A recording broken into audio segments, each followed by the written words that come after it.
Je suis certaine que vous savez de quoi je parle si je vous dis bosse de bison. Alors, c'est une bosse que l'on peut avoir au tout début de la colonne vertébrale. C'est simplement une couche de tissu adipeux qui est là pour protéger la colonne vertébrale. Et la raison pour laquelle elle est là, cette couche de tissu adipeux, c'est que les gens ont souvent une mauvaise posture.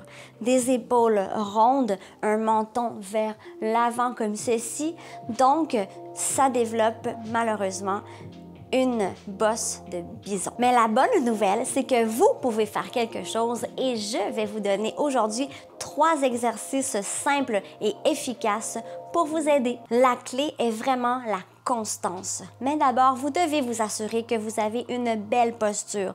Donc, un dos droit, des épaules bien dégagées, le menton vers l'intérieur pour éviter qu'il y ait trop de pression au niveau du cou, car on ne veut pas cette fameuse bosse de bison. Mais avant de commencer avec les exercices, je dois vous dire que j'aime vraiment beaucoup faire ces vidéos pour vous. Et si en échange, vous pouvez vous abonner à ma chaîne, me mettre un pouce ou m'écrire des commentaires, ça m'aiderait vraiment. Êtes-vous prêts? Alors débutons avec le premier exercice qui s'intitule YWTL.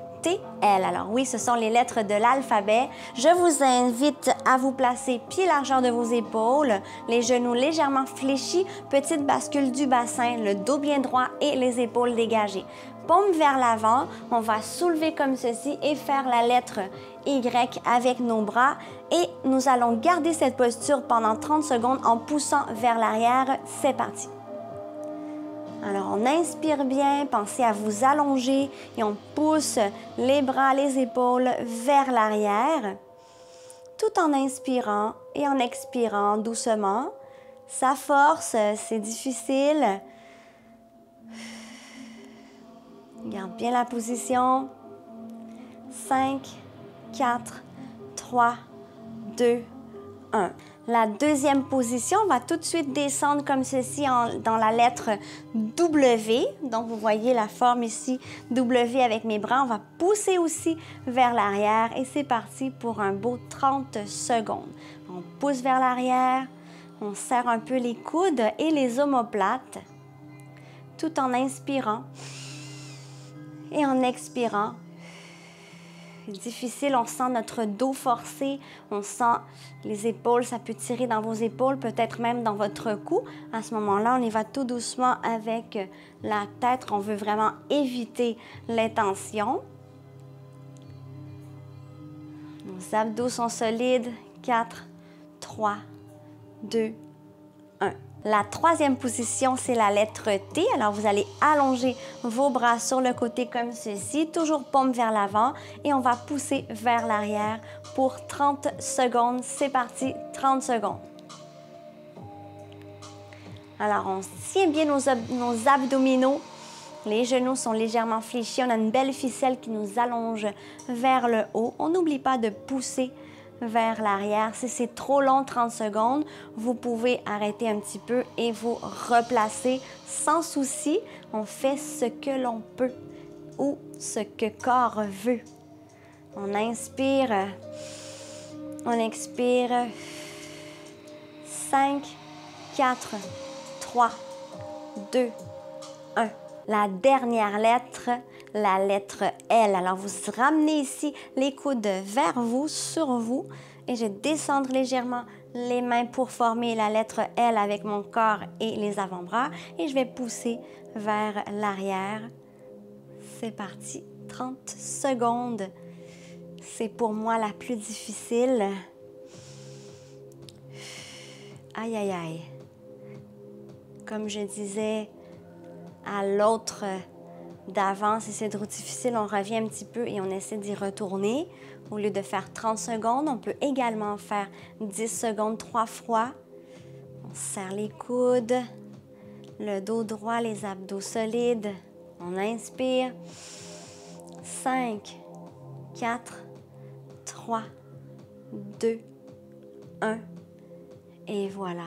Et ces exercices, alors les 4 lettres sont dans le but de faire disparaître la bosse de bison ou bien simplement de l'éviter. Le deuxième exercice que j'aimerais vous montrer pour la bosse de bison est le suivant. On doit avoir les mains dans le dos, je me tourne pour que vous voyez mieux, et ensuite on prend un de ces poignets. Genoux fléchis. Une fois que j'ai la position, je vais soulever vers l'arrière et ainsi soulever la tête vers le haut pour un 15 secondes.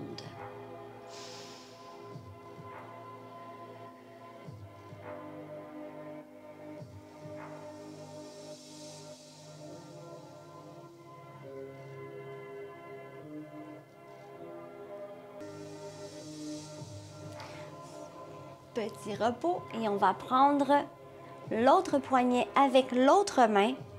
On soulève, on inspire, on souffle et 15 secondes comme ceci.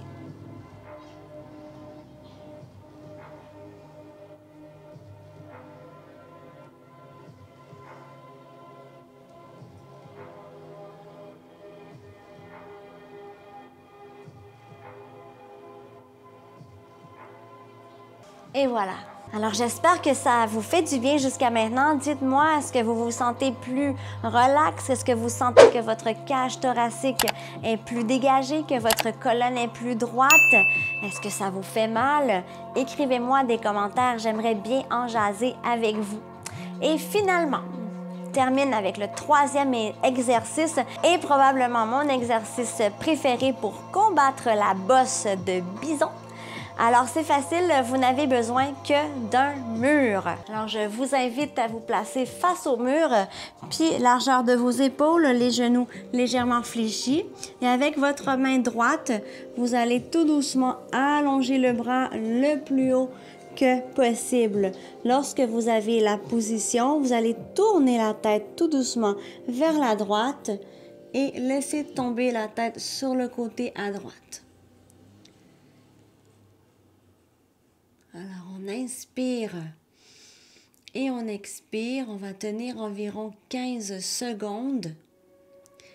Si c'est trop difficile, vous êtes étourdi, revenez à la position droite.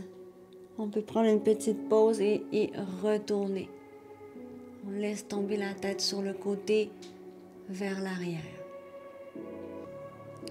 Ensuite, avec la main gauche, on y va. On lève le bras bien haut. On tourne la tête vers la gauche et on laisse tomber sur le côté gauche vers l'arrière. On inspire et on expire. Mes genoux sont toujours fléchis. N'essayez pas de forcer l'exercice. On y va tout doucement. Et c'est trop difficile, je remonte un peu, je me repose et j'y retourne.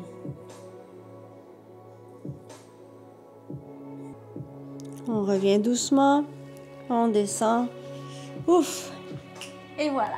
Souvent, les gens qui ont la bosse dans le cou, la fameuse bosse de bison, souffrent aussi de maux de cou et de maux de dos. Et j'ai placé ici une vidéo que j'ai déjà fait pour vous, qui sont des étirements pour les maux de dos qui pourraient compléter cette capsule-ci aujourd'hui.